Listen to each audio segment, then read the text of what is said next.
Mains two serial இனி வரப்போற எபிசோட்ஸ்க்கான review தான் பார்க்க போறோம். அடுத்தடுத்து சுவாரஸ்யங்களை தெரிஞ்சுக்கிறதுக்கு இந்த வீடியோவை ஸ்கிப் பண்ணாம கடைசி வரைக்கும் பாருங்க. நம்ம சக்திவேல் இருந்துட்டு முத்துவேல் கிட்ட, அண்ணன் உங்களுக்கு உடம்பு முடியாம போனதுனால குமாரோட கல்யாண வேலை அப்படியே இருக்கு, அது எல்லாம் இப்போ ஸ்டார்ட் பண்ணிடலாமா அப்படின்னு சொல்லி கேட்கவும், நம்ம வடிவு இருந்துட்டு இங்க பாருங்க இந்த கல்யாணம் நடந்தே ஆகணுமா அப்படின்னு சொல்லி கேட்கவும், நம்ம சக்திவேலுக்கும் குமாருக்கும் பயங்கர கோவம் வந்துடுது. அப்படியே கண்டபடி பேசிக்கிட்டு இருக்காங்க. நம்ம வடிவு இருந்துட்டு, இங்க பாருங்க தம்பி, இந்த கல்யாணம் நடக்கிறதுல எனக்கும் சரி உங்க அண்ணனுக்கும் சரி துளி கூட விருப்பமே கிடையாது. அது மட்டும் இல்லாம முறையில்லாத பொண்ணை எப்படி கல்யாணம் பண்ணிக்கிறது அப்படின்னு சொல்லி பேசிக்கிட்டு இருக்கவும், நம்ம முத்து இருந்துட்டு, இங்க பாரு சத்தி, நான் வேணா உன்கிட்ட ஒண்ணு சொல்லவா, நான் பாண்டியன் கிட்ட பேசுறேன், போய் நம்ம அரசிய கல்யாணம் பண்ணிட்டு வந்துடலாம் நம்ம குடும்பத்துக்கு அப்படின்னு சொல்லவும், அண்ணா என்னென்ன பேசுறீங்க நீங்க, அந்த பரதேசி குடும்பத்துல இருந்து பொண்ணு வேண்டான்னு அன்னைக்கே சொன்னல, ஆத்தா போய் அசிங்கப்பட்டது வந்தா பத்தாதா அப்படின்னு சொல்லி கேட்கவும், இதை கேட்ட உடனே நம்ம முத்து இருந்துட்டு, பாண்டியன் கிட்ட நான் பேசுறேன், உன்னோட பையனை ஒழுங்கா இருக்க சொல்றது உன்னோட பொறுப்பு. இங்க பாருடா குமாரு, உனக்கு கல்யாணம் பண்ணி வைக்க வேண்டியது என்னோட பொறுப்பு. கல்யாணத்துக்கு அப்புறம் வாழை சுருட்டிக்கிட்டு நீ ஒழுங்கா இருக்கிறதா தான் நான் அரசியை உனக்கு கல்யாணம் பண்ணி கொடுக்குறேன் அப்படின்னு சொல்றாங்க. பெரியப்பா, நீங்க இது ஒரு விஷயத்த மட்டும் பண்ணீங்கன்னா கண்டிப்பா காலத்துக்கும் உங்களுக்கு நான் நன்றி உள்ளவனா இருப்பேன். கண்டிப்பா அரசிய ராணி மாதிரி பார்த்துப்பேன். எந்த ஒரு தப்புமே பண்ண மாட்டேன். இது வரைக்கும் பண்ண தப்பெல்லாம் நினைச்சு நான் ரொம்ப ரொம்ப வருத்தப்படுறேன் அப்படின்னு சொல்றாங்க. இதை கேட்ட உடனே நம்ம சத்திவேல இருந்துட்டு ரொம்பவே சந்தோஷமா, இங்க பாருங்கண்ணே, யாரா இருந்தாலும் பரவாயில்ல, என்னோட பையனுக்கு கல்யாணம்னு ஒண்ணு நடந்தா போதும் அப்படின்னு நம்ம முத்துவேல் கிட்ட சொல்லவும், முத்துவேலும் நம்ம அப்பத்தாவும் இப்போ பாண்டியன் வீட்டுக்கு போறாங்க. போன உடனே நம்ம கோமதி இருந்துட்டு ரெண்டு பேரையும் பார்த்துட்டு ரொம்ப சந்தோஷமா உள்ள வாங்கின அப்படின்னு சொல்லிட்டு உள்ள கூட்டிட்டு போறாங்க. போன உடனே நம்ம பாண்டியன் இருந்துட்டு, இங்க பாருங்க, வராதவங்க எங்க வீட்டுக்கு வந்திருக்கீங்க, என்ன விஷயம் அப்படின்னு சொல்லி கேட்கவும், இதை கேட்ட உடனே, இங்க பாருங்க, உங்க பொண்ணு அரசியை குமாருக்கு கல்யாணம் பண்ணி கொடுக்கறதுக்கு கேட்கறதுக்காக தான் வந்திருக்கேன். இந்த விஷயத்த கேட்கலாமா வேணாமான்னு கூட தெரியல, ஆனா இந்த விஷயம் நடந்தா நிறைய நல்ல விஷயம் நடக்கும்னு எனக்கு தோணுது. அது மட்டும் இல்லாம குமாரும் திருந்தி சத்திவேலும் திருந்திடுவான்னு எனக்கு தோணுது. இது ஒண்ணு மட்டும் எனக்காக பண்ணுங்க அப்படின்னு நம்ம முத்துவேல் இருந்துட்டு பாண்டியன் கிட்ட ஒரு ரெக்வஸ்டா கேட்கவும், இதை கேட்ட உடனே, என்னோட பொண்ணு அரசு கிட்ட நான் கேட்டு சொல்லிடுறேன் அப்படின்னு அரசு கிட்ட இந்த விஷயத்த சொல்றாங்க. சொன்ன உடனே அவங்களுக்கு அப்படியே பகிர்னு ஆயிடுது. என்னப்பா சொல்றீங்க, இங்க பாரு அரசி, உன்னை கேட்காம முடிவு எடுக்கிறேன்னு நினைக்காத. இந்த விஷயத்துல இப்படி ஒரு முடிவு எடுத்தா நம்ம ரெண்டு குடும்பமும் சந்தோஷமா இருக்கும்னு எனக்கு தோணுது.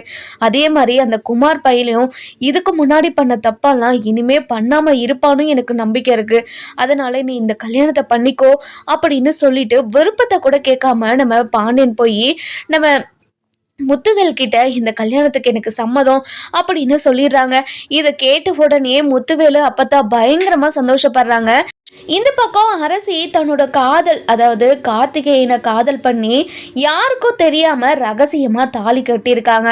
இந்த விஷயம் யாருக்கு தெரியாம இப்பதான் அப்படியே யோசிச்சு பாக்குறாங்க. ஐயோ கடவுளே, இப்படி ஒரு விஷயத்த நம்ம பண்ணியிருக்கோமே, இது வீட்டுக்கு தெரிஞ்சா எவ்வளவு பிரச்சனை நடக்கும், என்னால இந்த விஷயத்த வீட்டுல சொல்லாம இருக்க முடியலையே அப்படின்னு வெளியே போறாங்க. வெளியே போன உடனே நம்ம அரசி இருந்துட்டு ரொம்ப பதட்டமா நிக்கிறத பார்த்த முத்துவேல் இருந்துட்டு, இங்க பாருமா அரசி, நீ என்னோட குடும்பத்துக்கு மருமகளா வரத நினைச்சு எனக்கு ரொம்ப சந்தோஷமா இருக்குது. உன்னை என்னோட பொண்ணு போல, ஒரு ராணி போல நான் பார்த்துப்பேன், நீ கவலையே படாதமா அப்படின்னு சொல்லிட்டு சொல்லவும், இங்க பாருங்க, நீங்க இங்க இருக்கிற எல்லாருமே என்னோட நல்லதுக்காக தான் சொல்றீங்கன்னு எனக்கு நல்லாவே புரியுது. நம்ம ரெண்டு குடும்பமும் ஒன்று சேர்ந்து சந்தோஷமா இருக்கிறதுக்காக தான் நீங்க இப்படி ஒரு முடிவு எடுத்திருக்கீங்க. ஆனா எனக்கு அந்த பொறுக்கிய கல்யாணம் பண்ணிக்கிறதுல துளி கூட விருப்பம் கிடையாது. அது மட்டும் ஒரு காரணம் கிடையாது, எனக்கு இன்னொரு விஷயமும் நடந்திருக்கு. இங்க பாருங்கப்பா, என்னை மன்னிச்சிருங்கப்பா, உங்களுக்கு தெரியாம இப்படி ஒரு விஷயத்த பண்ணது மிகப்பெரிய தப்பு தான்ப்பா. உங்க காலில் கூட விழுந்து மன்னிப்பு கேட்கிறேன்ப்பா, என்னை மன்னிச்சிருங்கப்பா அப்படின்னு சொல்லிட்டு காலில் விழுந்து மன்னிப்பு கேட்கிறாங்க. அரசி, நீ என்ன தப்பு பண்ண, எதுக்காக இப்படி மன்னிப்பு கேட்டுட்டு இருக்க, எனக்கு ஒன்றும் புரியல அப்படின்னு சொல்லவும், நம்ம அரசி எழுந்து நின்று கழுத்துல இருக்கிற தாலியை எடுத்து காட்டுறாங்க. காட்டின உடனே பயங்கரமா ஷாக் ஆயிடுறாங்க கோமதி. கோமதி, நம்ம அப்பத்தா, நம்ம முத்துவேலு, பாண்டியன் அப்படின்னு எல்லாருமே ஷாக்கு. அரசி, என்ன அரசி இது? என்ன அது? எனக்கு ஒன்றும் புரியல அரசி அப்படின்னு நம்ம கோமதி ஒரு பக்கமும், அதுக்கப்புறம் நம்ம அரசி அழுதுகிட்டே, இங்கே பாருங்க, நீங்கள் இப்படி ஒரு முடிவை எடுப்பீங்கன்னு எனக்கு நல்லாவே தெரியும்.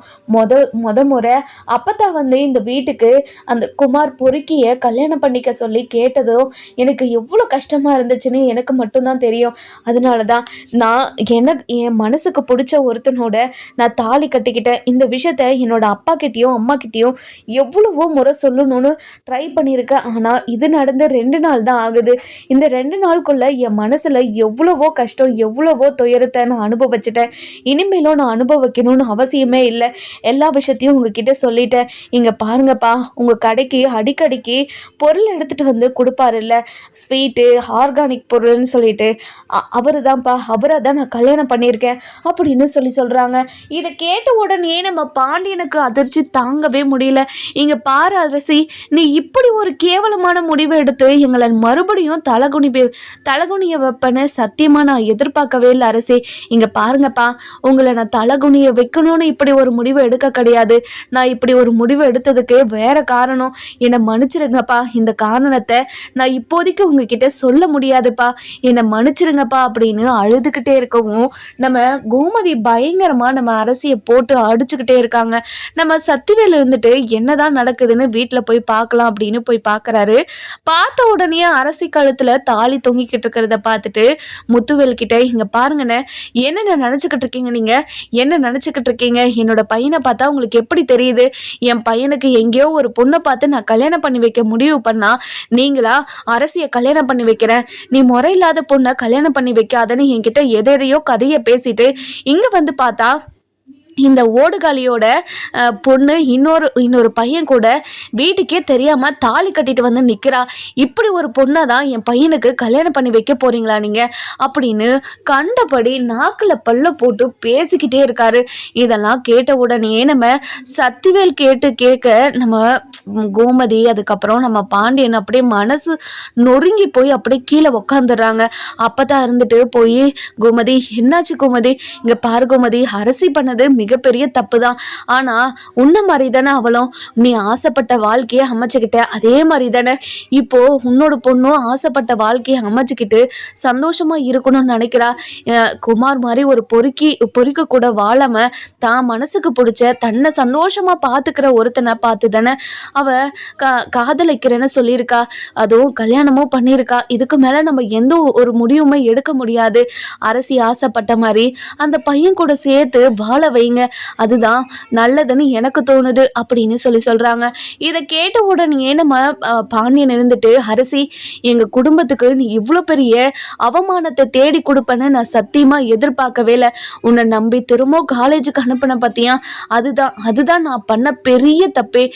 இனிமே என்னோட முகத்திலேயே நீ முழிக்காத அப்படின்னு சொல்றாங்க. நம்ம அரசி நடந்த விஷயத்தெல்லாம் கார்த்திகேயன் கிட்ட ஃபோன் பண்ணி சொல்லி வீட்டுக்கு வர வச்சிடறாங்க. வந்த உடனே நம்ம கார்த்திகேயன் இருந்துட்டு வீட்டில் இருக்கிற எல்லார்கிட்டையுமே மன்னிப்பு கேட்குறாங்க. இங்க பாருங்க சார், நாங்கள் 2 பேரும் கல்யாணம் பண்ணிக்கணும்லாம் நினைக்கல. ஆனால் ஏதோ எதர்ச்சியான சூழ்நிலையில் நாங்களே எதிர்பார்க்காம இப்படி ஒரு கல்யாணம் நடந்துருச்சு. நாங்கள் லவ் பண்ணியோ இல்லை மனசுக்கு விருப்பப்பட்டோ இந்த கல்யாணத்தை பண்ணிக்கல. ஒரு பெரிய கதையே நடந்திருக்கு. அந்த விஷயத்த இப்போதைக்கு உங்ககிட்ட எங்களால் சொல்ல முடியாது. நான் எனக்கு ஆசைப்பட்ட பொண்ணை தான் கல்யாணம் பண்ணிக்கிட்டேன்னு நீங்கள் நினச்சிக்கிட்டு இருக்கீங்க. ஆனால் அது எதுவுமே கிடையாது. என்னை மன்னிச்சிருங்க சார் அப்படின்னு சொல்லிட்டு கையெடுத்து கும்பிடவும், இதை பார்த்துக்கிட்டு இருந்த நம்ம சரவணன், செந்தில், அதுக்கப்புறம் நம்ம கதிர், இவங்க 3 பேருமே பயங்கரமான அடி கார்த்திகேயனா அடிச்சுக்கிட்டே இருக்காங்க. அதுக்கப்புறம் நம்ம அரசி இருந்துட்டு, அண்ணன் எதுக்காகண்ணா என்னோட புருஷனை நீங்க அடிச்சுக்கிட்டு இருக்கீங்க?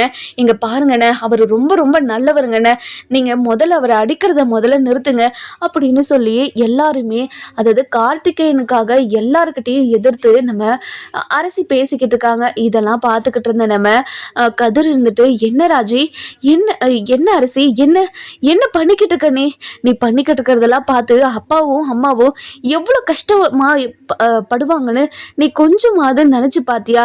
எதோ பற்றியுமே யோசிக்காம இப்படி ஒரு கேவலமான வேலையை பண்ணிட்டு வந்திருக்க. இங்கே பாருங்கண்ணே, நான் இப்படி பண்ணதுக்கு காரணம் மட்டும் உங்களுக்கு தெரிஞ்சிச்சுன்னா கண்டிப்பாக நீங்கள் யாரும் என் மேலே கோவவே பட மாட்டீங்க. ஆனால் அது சொல்லக்கூடிய நிலைமையில நான் இல்லை. அதனால் இந்த விஷயத்த நான் இப்போதைக்கு சொல்ல போகிறது கிடையாது. இவரை நான் புருஷனா மனசார ஏற்றுக்கிட்டேன். அதனால் கண்டிப்பாக நான் இவர் கூட தான் சேர்ந்து வாழ போகிறேன். நீங்கள் யார் தடுத்தாலும் தடுக்கலைனாலும் நான் இவர் கூட தான் சேர்ந்து வாழ போகிறேன் அப்படின்னு சொல்லிடுறாங்க. நம்ம முத்துவேல் இருந்துட்டு பாண்டியன்கிட்ட, இங்கே பாருப்பா பாண்டியா, நான் ஏதோ தெரியாமல் நம்ம ரெண்டு குடும்பமும் ஒன்று சேர்ந்து சந்தோஷமாக இருக்கணும் அப்படின்ற ஒரே ஒரு காரணத்துக்காக தான் அரசியை எங்கள் வீட்டு மருமகளாக்கணும்னு நான் ஆசைப்பட்டு வந்து பொண்ணு கேட்டேன். ஆனால் உங்கள் பொண்ணு மனசுக்குள்ளே இப்படி ஒரு விஷயத்த வச்சிருக்குன்னு எனக்கு தெரியாது. என் பொண்ணும் அப்படிதான் மனசுக்குள்ளே ஒன்று வச்சுக்கிட்டு வெளியில் எங்களுக்காக ஒரு வாழ்க்கையை வாழ்கிறதுக்காக முடிவு பண்ணால் அவளால் முடியாமல் அவளே முடிவெடுத்து வீட்டை விட்டு ஓடிட்டா. இப்போது அவள் சந்தோஷமாக இல்லையா? அதே மாதிரி உன் பொண்ணை ஏற்றுக்கிட்டு நீ அந்த பையன் கூட சேர்ந்து வாழவை. கண்டிப்பாக அவங்களோட வாழ்க்கை நல்லா இருக்கும்னு எனக்கு நம்பிக்கை இருக்குது அப்படின்னு சொல்லிட்டு போகிறாங்க. போன உடனேயே நம்ம சக்திவேல் இருந்துட்டு, என்ன இப்போது என்ன பண்ண போகிறீங்க? இப்போ குமாரோட கல்யாணத்துக்கு வேலையை ஸ்டார்ட் பண்ணலாமா வேண்டாவா? இல்லை நீங்கள் புதுசாக வேறு பொண்ணை பார்க்க போகிறீங்களா? என்ன நினச்சிக்கிட்டு இருக்கீங்கன்னு இங்கே பாருடா சக்தி, உன் மனசுக்கு என்ன நல்லா தோணுதோ அது எல்லாத்தையும் செய்ய.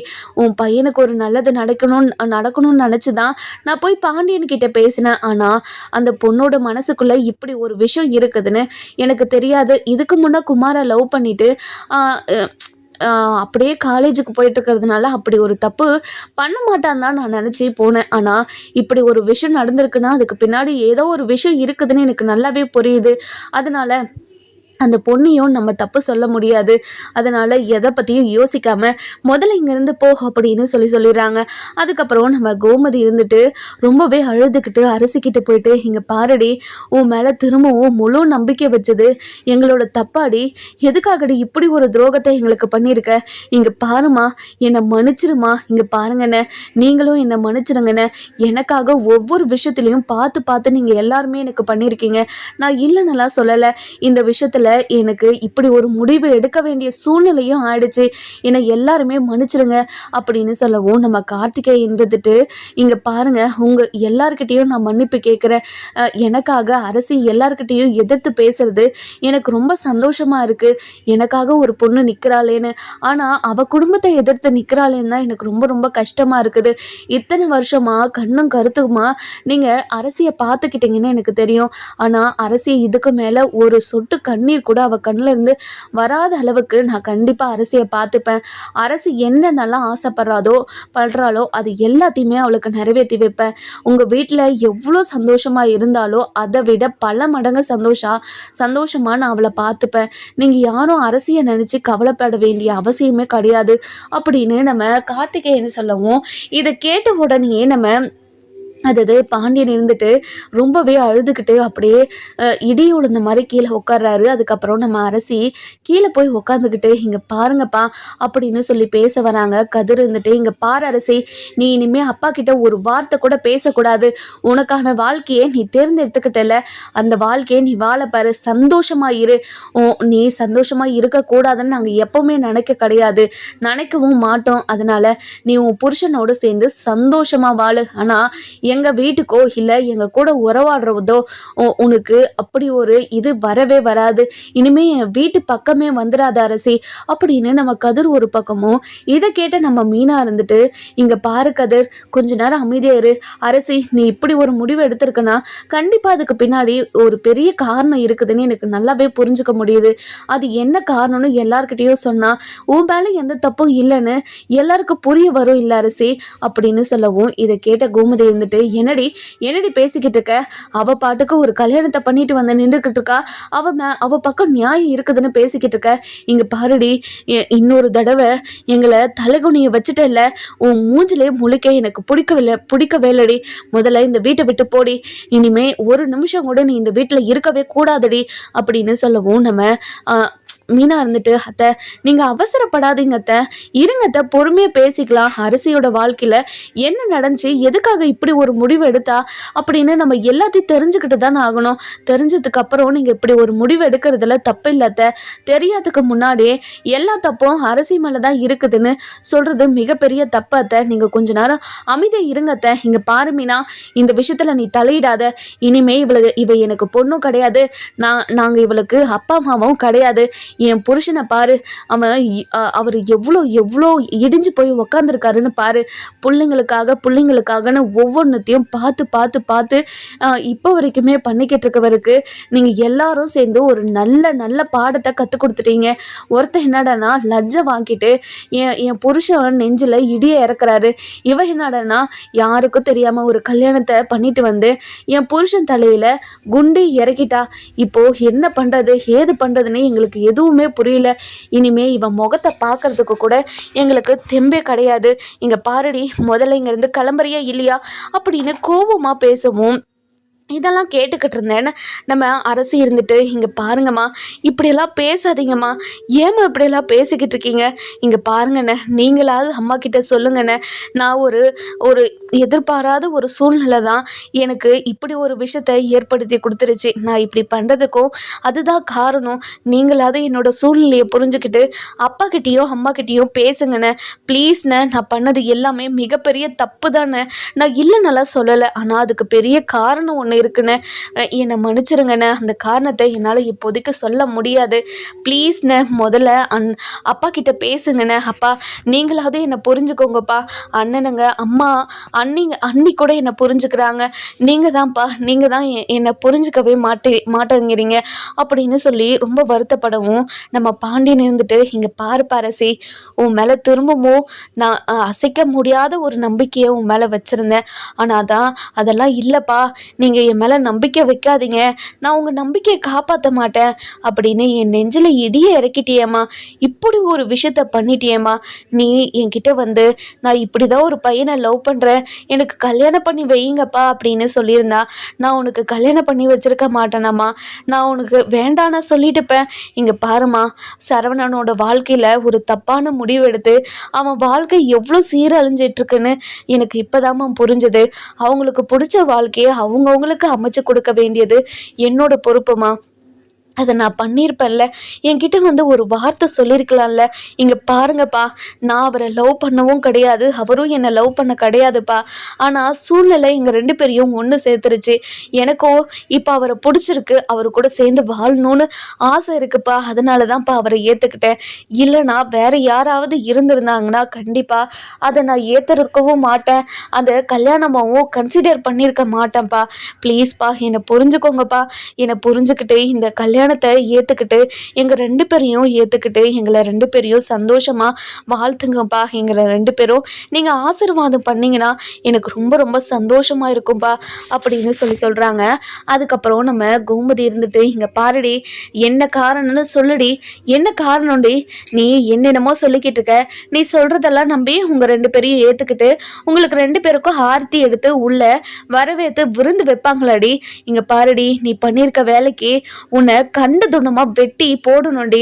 அந்த அளவுக்கு ஆத்திரம் இருக்கு எனக்கு.